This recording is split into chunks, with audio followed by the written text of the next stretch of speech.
You step off a boat onto the southern tip of Manhattan. It's a Tuesday morning in July.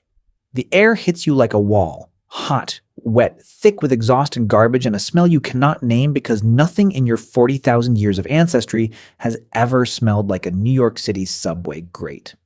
You are a fully grown, healthy, peak condition human from roughly 10,000 BC. You have survived winters that killed half your group. You have tracked elk across frozen tundra for 6 hours without stopping. You have built shelters, started fires with your hands, read weather from the shape of clouds, and once fought off an infection using nothing but a plant your grandmother told you to chew. You are, by every reasonable measure, one of the most competent survival machines evolution has ever produced, and you would not last 48 hours in Midtown Manhattan. Not because you're stupid, not because you're weak, because New York City is not a wilderness. It's an environment so far removed from anything a human body was built for that it might as well be another planet. And the things that would destroy you are not the things you'd expect. Let's start with the most basic problem. Water. You're thirsty within hours. You look around and there is water everywhere, flowing through pipes under your feet, sitting in fountains, rushing through hydrants.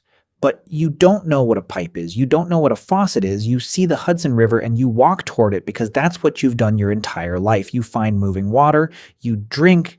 Except the Hudson River in the 21st century is not a glacial stream in prehistoric Europe. It's a tidal estuary carrying runoff from an entire industrial corridor. And your immune system, as good as it is, has never encountered the particular cocktail of chemicals and bacteria living in that water.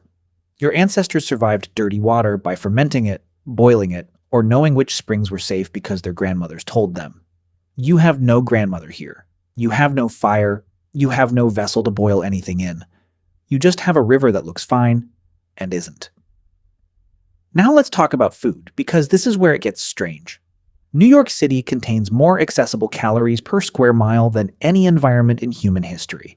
There are hot dog carts on every corner. There are bodegas stacked floor to ceiling with food wrapped in materials you've never seen. There is pizza visible through glass windows at nearly every block. And you cannot access any of it, not because it's locked away, because the entire economy runs on a system of exchange you have no way to enter. You have no money. You have no concept of money. You understand trade. You understand reciprocity. You once gave a neighbor a good flint blade in exchange for dried meat, but there is nobody on Fifth Avenue who wants a flint blade. And even if you could communicate the offer, which you can't, because you speak a language that no living human has heard in 12,000 years, the transaction wouldn't make sense to anyone around you. So you're standing in the most food-rich environment any human has ever seen, and you are starving. This is the cruel irony of civilization. It made survival easier for the people inside the system and nearly impossible for anyone outside it. Now here's where your ancient advantages actually show up and then immediately become problems. You are phenomenally good at reading environments. Your brain is wired to notice patterns, track movement, identify threats. In a forest, this makes you deadly efficient. In Times Square, it makes you completely overwhelmed, because your sensory system is not calibrated for this. The human brain processes somewhere around 11 million bits of sensory information per second. Your conscious mind handles about 50. The rest gets filtered, and the filter was built for the savannah. It was built to notice a rustle in tall grass, the silhouette of a predator, the shift in birdsong that means something is wrong. It was not built for 40-foot digital billboards, car horns, police sirens, jackhammers, and 8 million people moving in every direction at once. What you would experience in Times Square is not confusion. It's sensory overload at a level your nervous system has no protocol for. Your fight or flight response would fire, and it would not stop firing because the stimulation would not stop. Every nerve in your body would be screaming that you are in danger, and in a biological sense, you'd be right. Chronic stress activation of that magnitude is genuinely harmful. Your cortisol would spike, your immune function would start to dip, and you'd have no quiet place to recover because New York doesn't really have quiet. But here's the thing that makes this thought experiment actually worth thinking about. You wouldn't fail at everything. Some of your ancient skills would translate in ways that might surprise you. You are exceptionally good at reading people. Your survival has always depended on it. You can tell from a face whether someone is hostile, afraid, lying, or open. You can read body language at a distance that most modern humans have completely lost the sensitivity for.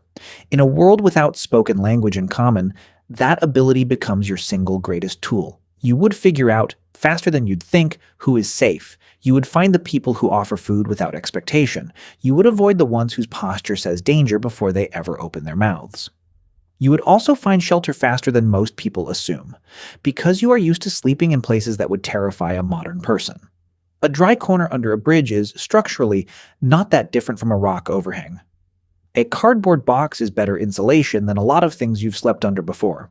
The city is full of microclimates, warm air rising from grates, wind blocks between buildings, and your body already knows how to find them.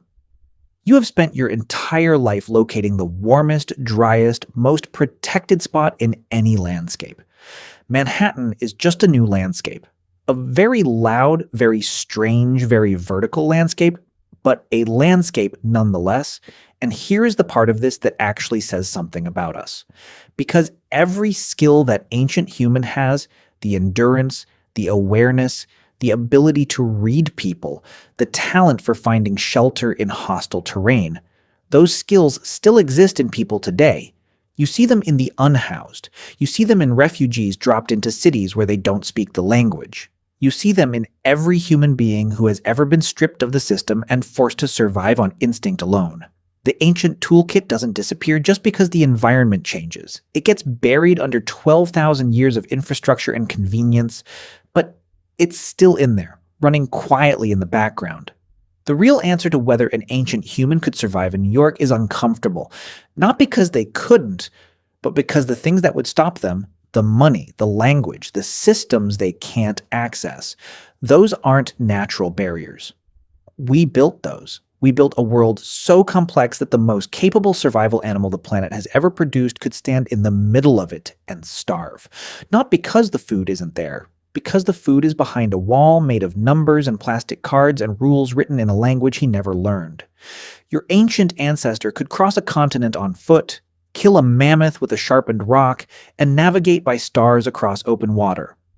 But he could not buy a sandwich. And that tells you something not about him, but about the world we made. A world where survival no longer depends on what your body can do. It depends on whether the system lets you in.